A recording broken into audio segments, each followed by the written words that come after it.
The Silver Eyes by Scott Cawthon and Kira Breed-Wrisley. Chapter 6.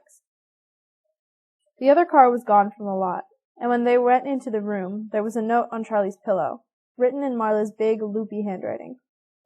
"We're meeting for dinner at 6:30 and then going to you-know-where," she had written. "See you too soon. Don't forget about the rest of us. XO, XO, Marla." She had drawn a smiley face and a heart below her name. Charlie smiled to herself, folding the note and slipping it into her pocket without showing it to John. "What does it say?" he asked. "We have to meet them at the diner in—" She checked her watch. "An hour." John nodded.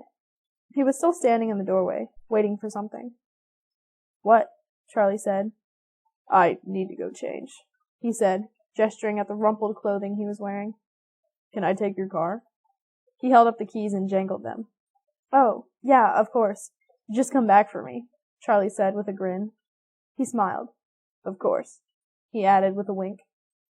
When the door closed behind him, Charlie let out a sigh. Alone at last. She was unaccustomed to so much company. She and Aunt Jen moved in their own orbits, meeting gladly from time to time throughout the day, but with the assumption that Charlie could take care of her own needs, or would speak up if she could not. Charlie never spoke up. She could feed herself, get to school and back, and maintain her high grades and casual friendships. What could Aunt Jen do about the nightmares? What questions she did not really want the answers to? What could Aunt Jen tell her that was not even more horrific than what she already knew? So she was not used to the sustained presence of other people, and it was a little tiring. She showered quickly and pulled on new clothes, jeans and a black t-shirt, then lay back on the bed, staring up at the ceiling.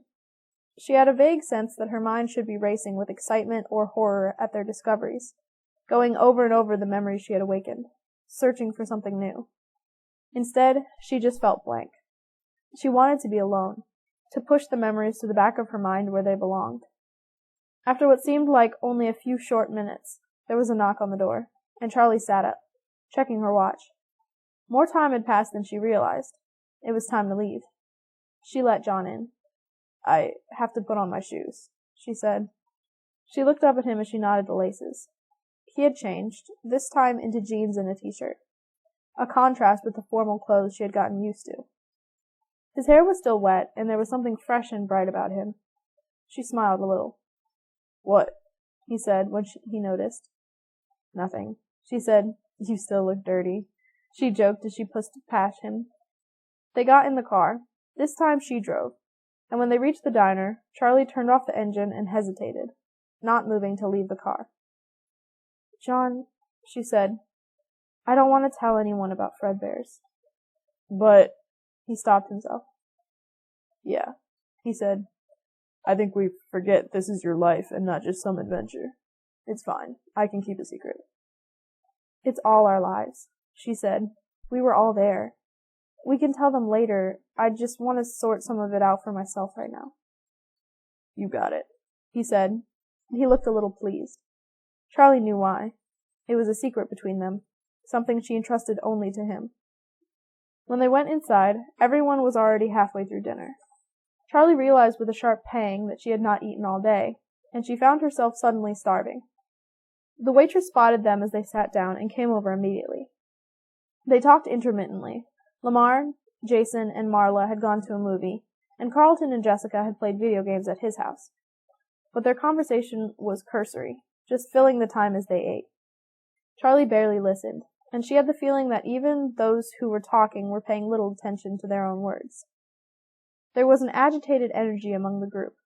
They were all just waiting, their minds already focused on Freddys. "What about you two?" Jessica asked, looking at Charlie and John. "Yeah, what about you two?" Marla echoed, with a twinkle in her eye. "We just went for a drive," John said quickly. "Got lost for a while." "I bet you did," Carlton muttered into his burger, grinning slyly even though his mouth was full. After dinner, the group hurried through the mall and toward the restaurant, hushed and cautious. As they passed through the atrium, their shoes made only soft sounds on the tiled floor, and no one spoke. Charlie had left the big flashlight in the car. They knew their way well enough by now, and the guard had almost seen them the night before. There was no reason to risk drawing extra attention. They came to the end of the hall, and Lamar, at the front of the group, stopped short. Charlie bumped into Marla before she realized what was happening, and she murmured an apology, then froze. The night guard was blocking the alley behind Freddys, his arms folded across his chest. He had no flashlight, and so he had been invisible, hidden in the darkness until they were almost upon him. "I had a feeling you wouldn't leave it alone," he said with an odd, uneven smile. Marla whispered something unpleasant under her breath. "I could have you arrested for trespassing," he said. "Saw you here last night, but I couldn't see where you got to. I guess now I know," he added with a smirk. There was something almost immediately off-putting about the man. He was tall and slightly too thin for his uniform, which bagged at the shoulders and waist, as if he had once been a more robust man, but had lost his form somehow to illness or tragedy. His name tag, reading Dave, hung askew on his chest. His skin was sallow, and his eyes were undercut by heavy lines, adding to the impression of long-standing ill health. "What were you all doing back here anyway?" he demanded. "You kids partying? Drugs? I could have you arrested right now, you know." Charlie and John glanced at each other. "We're sorry," Lamar said quickly. We'll go. We don't have any drugs." "Says who? Says you?" The guard wore an odd expression. His words were harsh and fast. He seemed not to be responding to what they were saying. He looked angry, but his mouth kept quirking up at the corners, like he was trying not to smile. "What do we do?" Jessica whispered. "Probably the most action he's ever had out here," Carlton said with a hint of disdain, and Charlie remembered suddenly that Carlton's father was a cop. She remembered him in his uniform, tilting down his dark sunglasses at them with a mock glare, then smiling, revealing the joke. The guard, however, looked like he meant it. "We'll go," Lamar said again. "Sorry." Charlie looked at the man, considering him. The ill-fitting uniform, his peaky, almost exhausted-looking features. He really could kick them off the property, or even have them arrested for trespassing. But still, she could not really fear him. His inadequacy shone through him like a kind of negative charisma. He would always be shoved to the back of a crowd, always shouted down in an argument, always picked last, forgotten, ignored in favor of those who were simply more vital, more vigorously attached to life. Charlie frowned at herself. It was an unusual train of thought for her. She did not usually assume she could read the lives of strangers through the lines on their faces, but it gave her an idea. "Why don't you come with us?" she said. "We just want to explore a little bit more, then we'll leave. You know your way around better than any of us," she added, hoping that some of the flattery would stick. "And then we'll never come back again," Carlton said. The guard did not immediately dismiss the idea, and the others quickly chimed in with their own assurances. The guard peered at them, one by one, fixing his gaze on each in turn. When he looked at Charlie, she looked away, not wanting to meet his eyes, as if she would be giving away something if she let him look too deeply. Once he had inspected them to his satisfaction, he nodded. "Sure," he said. "Only because I've always wanted to take a walk in there myself." He jerked a thumb behind him, and, catching the surprise that must have shown on their faces, added, "I'm not an idiot. I've been working here for years. Walk this building inside and out every night. You think I don't know what's back there?" Charlie felt herself flush. She had somehow assumed their discovery was unique. The guard looked down at his name tag suddenly, then pointed to it. "Name's Dave," he said. "I'm Jason," Jason said, and, a little warily, the others recited their own names in turn. They stood there, looking at one another awkwardly for a moment, no one wanting to be the first to move. Then Jessica shrugged. "Come on," she said. She walked quickly to the scaffolding that hid the alley to Freddys and pulled back the plastic, revealing the break in the wall. And they all filed through, squeezing past the piled boxes. Dave hung back politely, letting them all go first. He motioned to Charlie to go ahead. "I don't want you behind me," Charlie thought. She looked at Jessica, who wasn't moving either. "Please, go ahead," Charlie said, with an edge in her voice, and Dave ducked his head shyly and went. Charlie followed him, and Jessica tucked the plastic carefully back where it was, concealing their passing even though there was no one left to catch them. As they made their way down the dank alley, Charlie touched her fingers to the brick wall, dragging her hand along it as if to guide her. The flashlight seemed a little dimmer now, though she knew it could only be her imagination. They led the guard to the heavy wooden shelf that hid the entrance, and Lamar, John, and Jessica dragged it out of the way, revealing the door. Charlie expected their new companion to be impressed, but he just nodded, as if he had suspected this all along. One by one, they entered the hall to the restaurant, and again Charlie lagged behind the group. She caught Carlton by the arm as he passed her. "Carlton," she whispered, "have you ever seen this guy?" Carlton shook his head. "It's not that small a town. I don't know everybody." Charlie nodded absently, her eyes still on the newcomer as they made their way down the long hallway into Freddys' main dining room. She had invited the guard because it seemed like the only way to get back in, but now she was beginning to regret it. Letting a stranger into Freddys was like letting him into her home, like giving something up. "What happened to the restaurant?" Lamar said, his tone carefully even, forcing a friendliness he could not have felt. "Why is it boarded up, and why is the mall abandoned anyway?" His voice sounded thin in the narrow hallway, a little muted. "You don't know?" Dave said.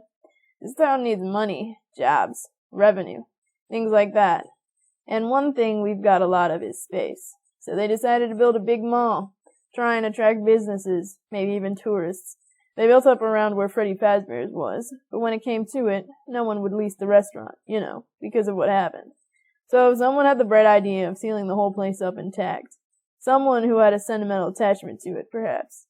I don't think they even tried to clear it out, but it wasn't enough. Something about that place spilled over into the rest of the building, maybe right down into the soil. No one wanted to bring their business here.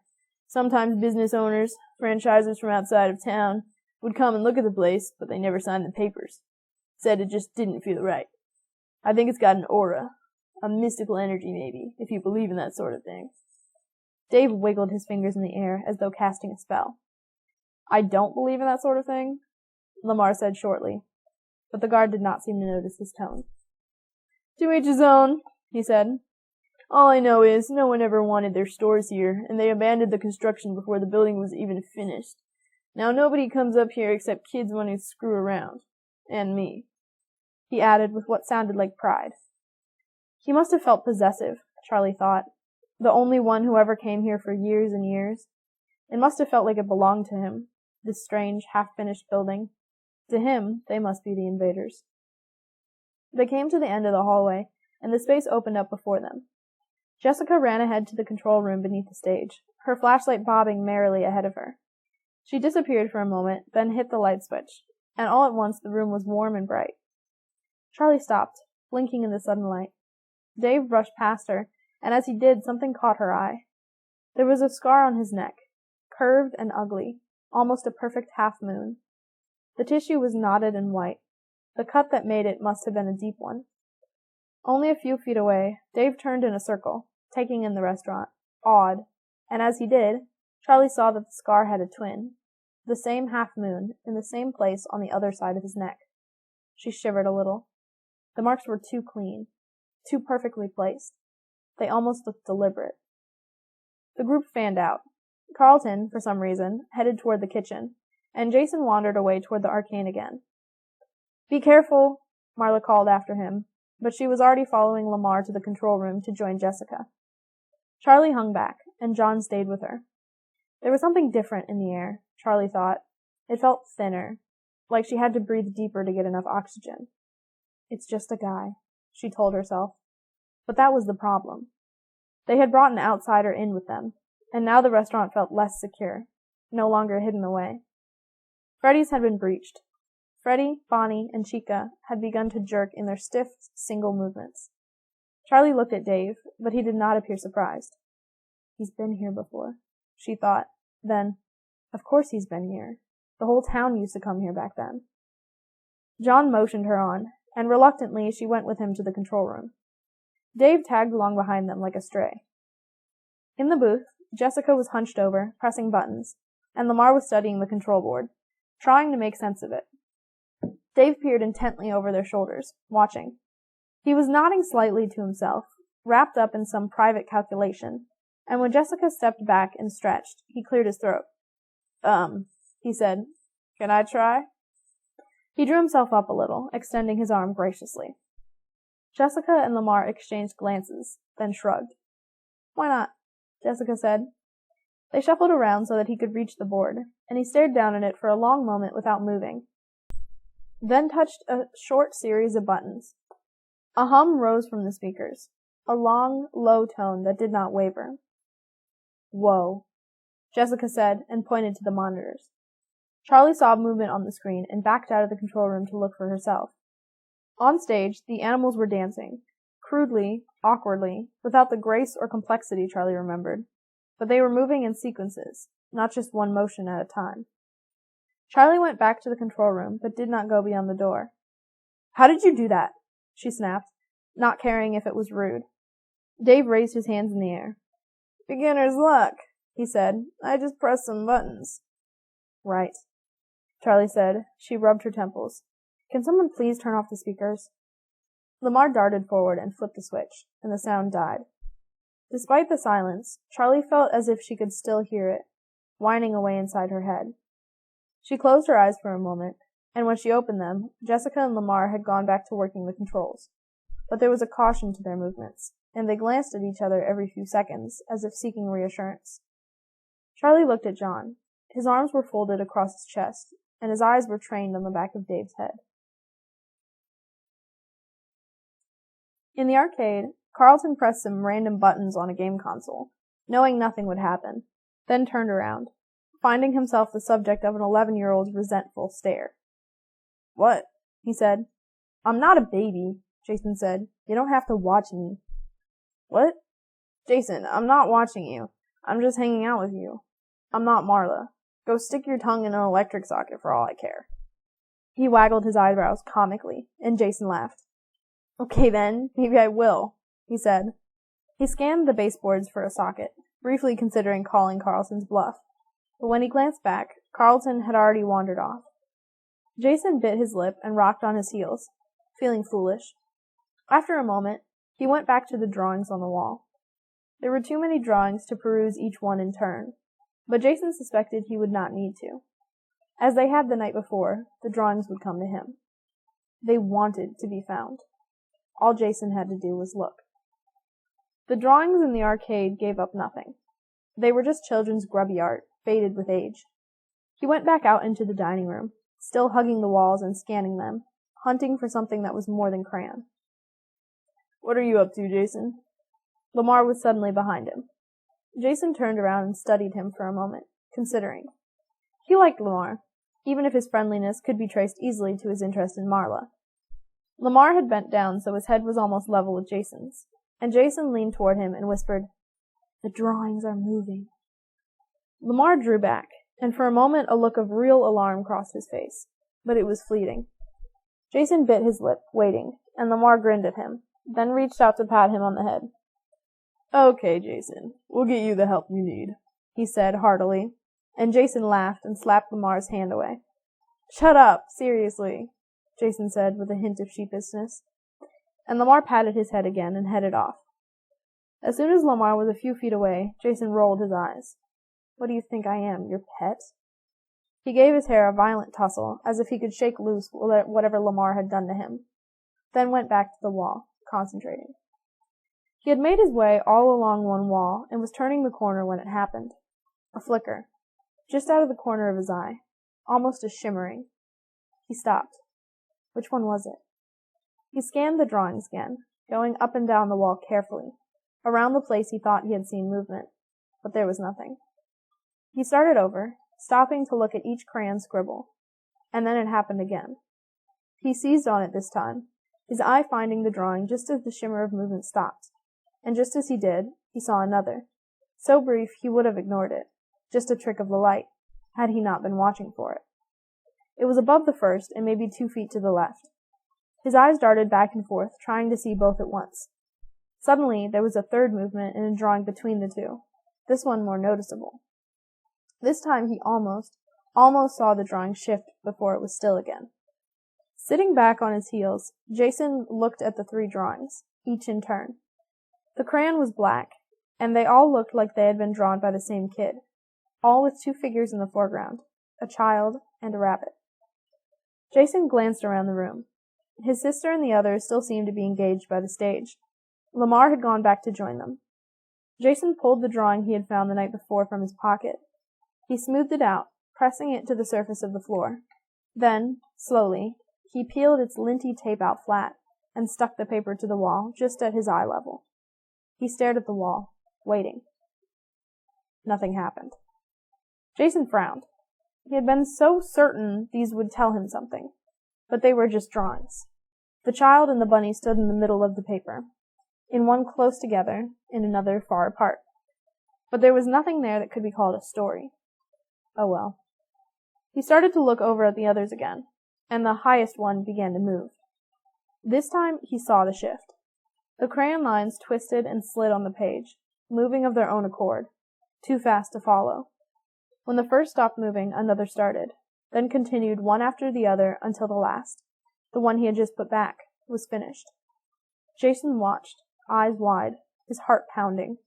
But by the time he realized what was happening, it was over. The figures were fixed in place, and now they did tell a story. In the first, a child was sitting alone. In the second, Bonnie appeared behind the child. In the next, Bonnie had snatched the child, lifting it off the ground. In the last, the child was screaming. His eyes wide and his heart racing, Jason stepped back. He was transfixed. His body suddenly felt leaden, too heavy to run. A sound arose, like wind rustling the pages on the wall, though they hung motionless before him. The sound rushed and grew, louder and louder until wind gave way to screaming. Jason clapped his hands over his ears as pages began to drop from the walls, landing with loud crashes, as if they were made of something far heavier than paper. As he watched, the fallen pages turned a dark red, soaking through with color as they touched the floor. Jason turned to run, but his path was blocked as pages tumbled from the ceiling in a torrent. One landed on his shoulder, another on his back, and then another, and they clung to him, wrapping around him as if they would suffocate him.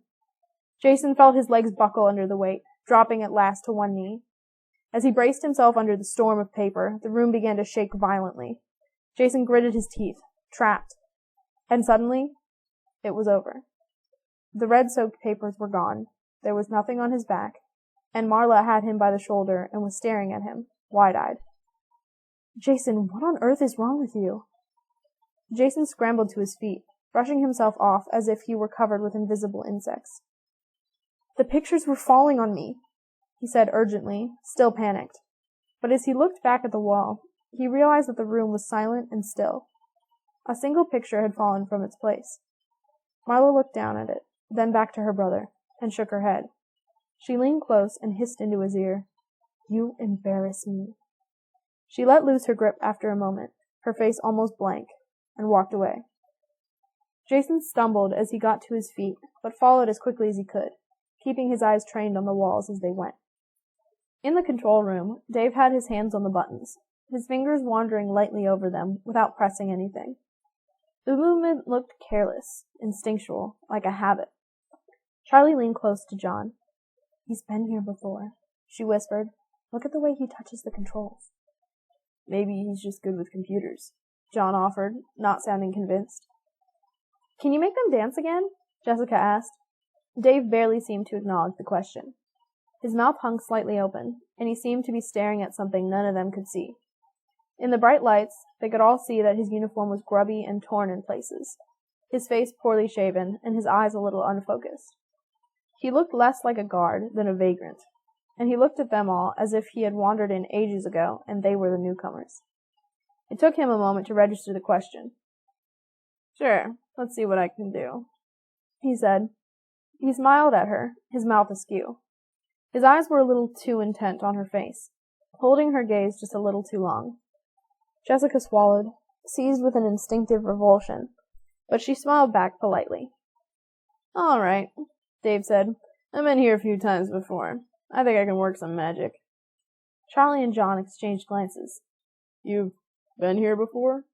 John said in a careful, even tone. But Dave ignored him, or did not hear. There was a keypad to the far left of the control board that no one had touched yet, as it did not appear to be connected to anything.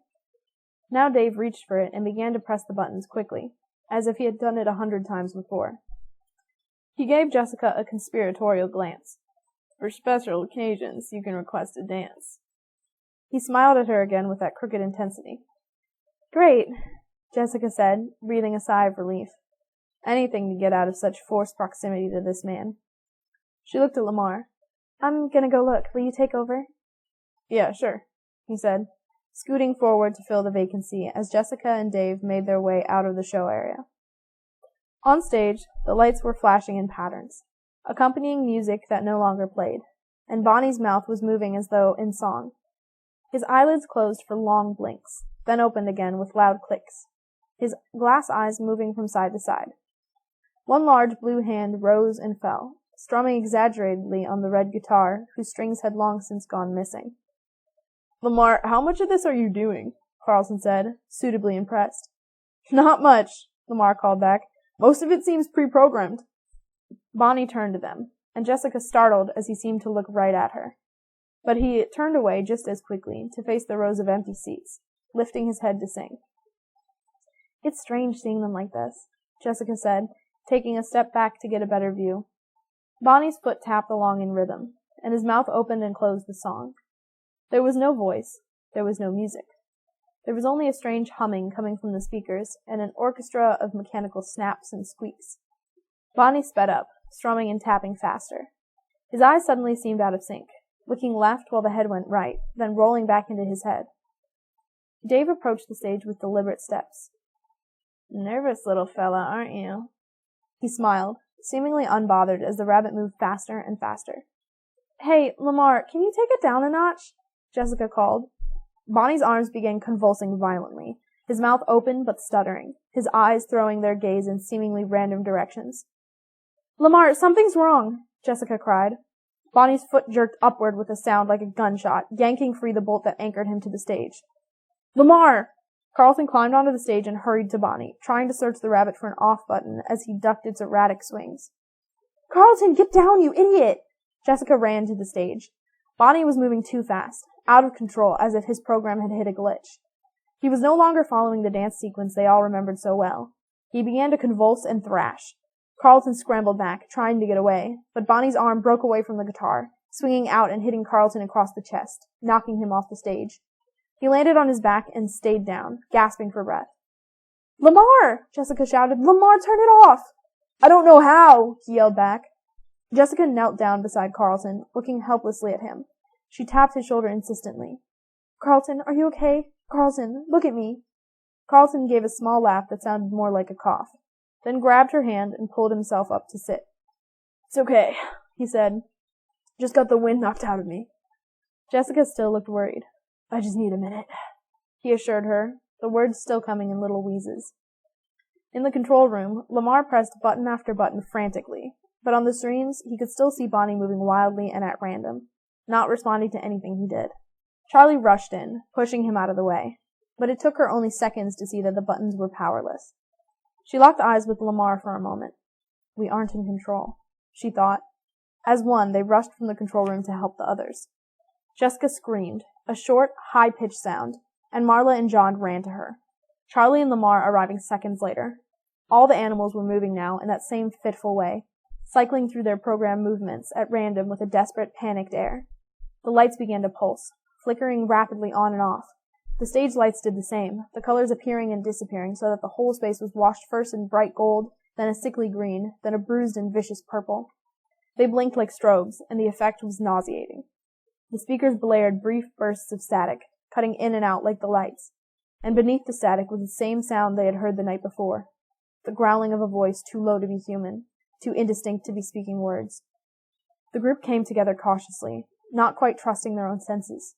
The lights throbbed savagely, and as Charlie walked toward her friends, she could not be sure how far away they were or what was right in front of her. They huddled in the middle of the floor, staring at the animals as they rattled and rocked as if with their own agenda. Carlton got to his feet. Jessica watched him with concern, but he waved her off. I told you, I'm fine, he said, shouting to be heard over the intermittent noise. Charlie stood fixed in place, unable to take her eyes off the animals. They're trying to get away, she thought. It was a child's thought, and she tried to dismiss it, but it clung as she watched them, scarcely noticing the fitful flicking of the lights and sound.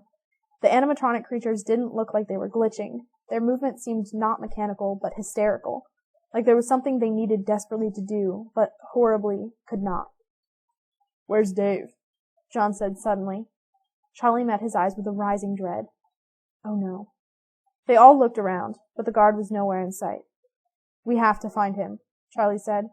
"He probably left already, who cares?" Marla said, her voice high and frightened. "I'm not worried about him," she said grimly. She turned to John. "Come on," she said, setting off toward the hallway to the right of the stage. He glanced at the rest of the group over his shoulder, then followed Charlie at a brisk pace. "We should find the other control room and see if we can stop all this from there," Jessica said crisply, taking charge. "You and Jason go look for Dave," she told Marla. "I'll go with them," Lamar said quickly. "Control room," Carlton said, looking at Jessica. "Control room," she confirmed. They all set off, moving slowly. The strobing lights distorted the space in front of them, seeming to throw up obstacles that were not there, obscuring the ones that were. The effect was disorienting, a constantly shifting maze of light and noise. "Ow!" Marla shouted, and everyone stopped short. "Are you okay?" Carlton yelled. "Yeah, I just bumped into this stupid merry-go-round," she called back. The speakers were momentarily noiseless, but they shouted across the small distance as if there was a canyon between them. In another hallway, Dave was moving towards a goal. Without the others there to watch, he moved fast, scuttling almost sideways and darting his eyes back over his hunched shoulders from time to time to see he was not followed. There was a large key ring at the belt of his uniform, but only a few keys hung from it. He selected one, opened a door, and let himself into the restaurant's office. He closed the door quickly behind him, cushioning it against the noise even though the group would never hear it this far away, or note it between their own shouts and the blaring of the speakers. He turned on the overhead light. It was steady, illuminating the room without a flicker. On the far wall, there was a tall closet flat against the wall, and he used another key on his ring to open it. Dave stood still in the open door for a long moment, breathing deeply. As he did, his back straightened and his hollow chest seemed to expand, drawing an uncharacteristic confidence from what he saw. An odd, thin smile on his lips. Dave reached out with his fingertips, savoring the moment, and brushed yellow fur. Jessica and Carlton hurried away down the hall toward the second control room, but Marla and the two boys moved more slowly, sticking their heads into the party rooms, then the arcade. The rooms appeared empty, but in the constantly changing light, Jason thought as they moved on, it would be easy to miss just about anything. Having checked the area, Marla and Lamar headed back into the main room. "Where are Jessica and Carlton?" Lamar shouted over another burst of garbled sound. Jason stopped and looked back, and in a fleeting instant he saw it. A rabbit, outlined in the hall for a split second as the lights flashed on him, then vanishing and appearing again in his place in the party room they had just left. "Marla!" Jason shouted. "Marla!" His voice was shrill, agitated. She whirled around. "What? Are you okay?" "I saw Bonnie. He was there." "What?" Marla's eyes went automatically to the stage. Bonnie was still there, moving back and forth in the same odd, spastic movements. "Jason, look, he's there. He can't move off the stage." Jason looked. Bonnie was there. "I saw him," he thought, looking back down the hallway, but it was empty.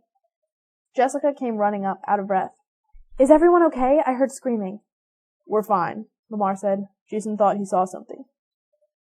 "Where's Carlton?" Marla said. She rubbed her temples. "Ugh, this light is giving me a headache." "He's still fighting with the controls," Jessica said. "We should find Charlie and John. I think we need to get out of here." "I think they went this way," Lamar said, pointing to the hall at the far end of the room, just past the stage. "Come on," Jessica said. Jason followed as the group crossed the main dining room again, maneuvering cautiously around tables and chairs. He looked back as they reached the hall.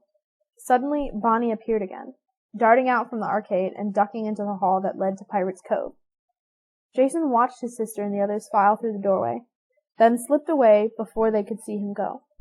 He ran across the room, intent on following the rabbit, then slowed his pace when he reached the dark hallway. The lights in the little hall were completely out, and though he could see nothing, it was a minor relief from the pulsing strobes.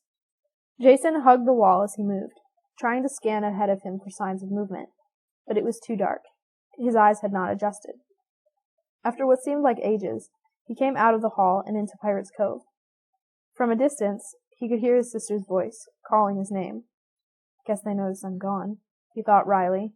He ignored it. Crossing the room, he peered down the other hallway, the one that led to more party rooms. But it was so dark that he could scarcely see more than a few feet ahead. Turning back, he approached the little stage, the out of order sign still strung across it, as if anything in this place is in order. Suddenly, the curtain moved, and Jason froze. The curtain began pulling back. Jason couldn't bring himself to run. All went dark. Then the lights came on suddenly to reveal Carlton standing in front of him, having emerged from behind the curtain. What are you doing back here by yourself? Come on, let's go. Carlton greeted him with a warm smile.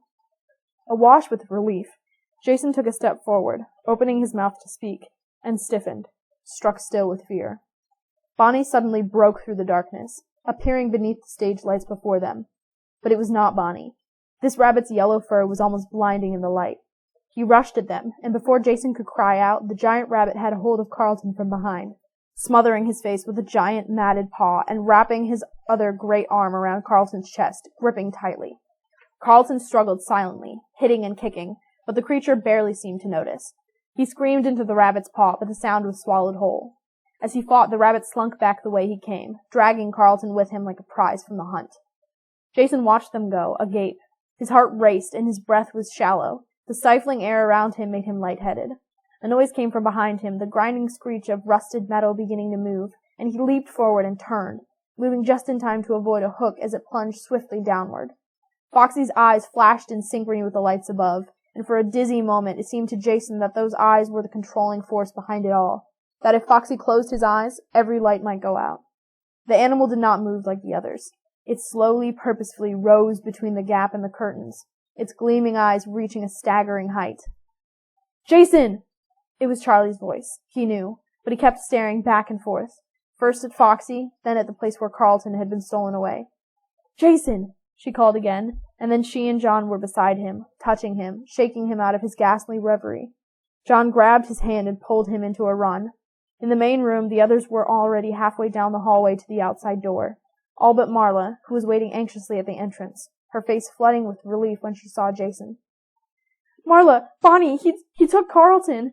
Jason yelled, but she just put a hand on his back and pushed him through the door and into the hall. Go, Jason! But I saw Bonnie take Carlton! He cried, but he ran, afraid to stop.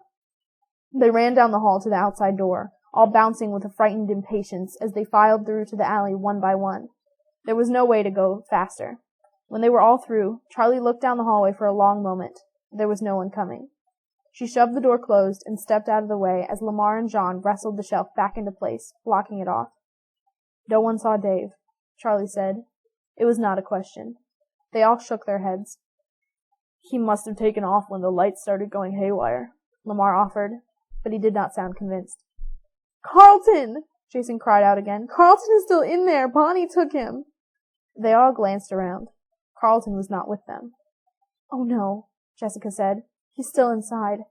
Bonnie took him, Jason said, choking out the words one by one, his voice shaking. I saw it. Bonnie was there. He was in Pirate's Cove, and he grabbed Carlton and carried him away. I couldn't stop him. He scrubbed a sleeve across his eyes, wiping tears. Oh, sweetheart. Marla hugged him, and he clung to her, hiding his face in her shirt. No, it was a trick of the light. Bonnie couldn't do that. He's just a robot. He was on stage when we left. Jason closed his eyes. He had only glanced for a second at the main stage as they were leaving, but it was true. Bonnie had been there, moving in strange and clumsy twists and bends, stuck in place. He pulled away from his sister's arms. I saw it, he insisted, more weakly. Bonnie took him. The others exchanged glances above his head. Charlie looked at Marla, who shrugged.